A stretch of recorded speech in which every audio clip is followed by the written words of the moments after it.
नमस्कार साथियों, मैं संजीव मदेसिया। आजकल हिंदू होने का सर्टिफिकेट बहुत सस्ता हो गया है साथियों। बस सोशल मीडिया खोलिए, दूसरे धर्म को 4 गालियां दीजिए और आप बन गए कट्टर सनातनी। लेकिन जरा खुद से पूछिए, क्या वाकई यही सनातन है? क्या हमारे ऋषि मुनियों ने हमें अपशब्द सिखाए थे या ज्ञान अर्जित करना सिखाया था साथियों? एक कड़वा सच सुनिए आप लोग। एक तरफ वो 5 साल का बच्चा जिसे आप भाईजान कहते हैं, उसे स्कूल जाने से पहले उसकी किताब की आयतें याद करा दी जाती हैं। वो अपने धर्म को सिर्फ रटता नहीं है साथियों, उसको जीता भी है। और दूसरी तरफ हम हैं, हमारे बच्चों को डोरेमोन और पबजी के सारे कैरेक्टर याद हैं।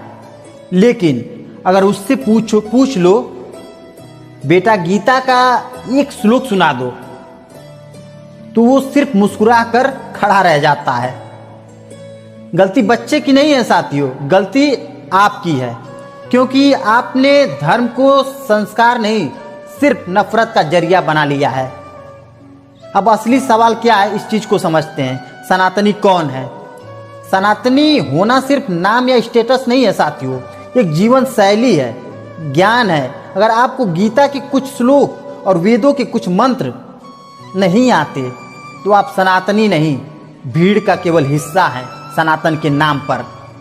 इतिहास अगर आपने छत्रपति शिवाजी महाराज और संभाजी महाराज को पढ़ा नहीं, सिर्फ उनकी फोटो लगाई है, तो आप उनके त्याग का सम्मान नहीं, अपमान कर रहे हैं साथियों। अगर आपने शिव जी की तरह कभी 5 मिनट शांत बैठकर ध्यान नहीं किया, तो आपने धर्म को समझा ही नहीं, सिर्फ दिखावा किया है साथियों। सच्चाई कड़वी है, आपको बुरा भी लग रहा होगा, लेकिन जरूरी है। गाली देने से सनातन बड़ा नहीं होगा, ये इस बात को ध्यान रख लीजिए। सनातन तब बड़ा होगा जब हमारे घर का हर बच्चा अपनी संस्कृति पर गर्व करेगा, जब उसे पता होगा संभाजी महाराज ने अपनी खाल खिंचवा ली, आंखें निकलवा ली, लेकिन धर्म को नहीं छोड़ा साथियों। और हम अब क्या कर रहे हैं? हमारे पास उनके बारे में किताब पढ़ने का भी समय नहीं है। फिर किस हक से आप खुद को उनका वंशज कहते हो, बताओ? याद रखिए साथियों, धर्म शोर मचाने से नहीं बड़ा होता, संस्कार से जिंदा रहता है। कुछ बातें दिल में उतार लीजिए आप लोग। धर्म विरोध करने से नहीं, बोध ज्ञान करने से बचता है। गाली देना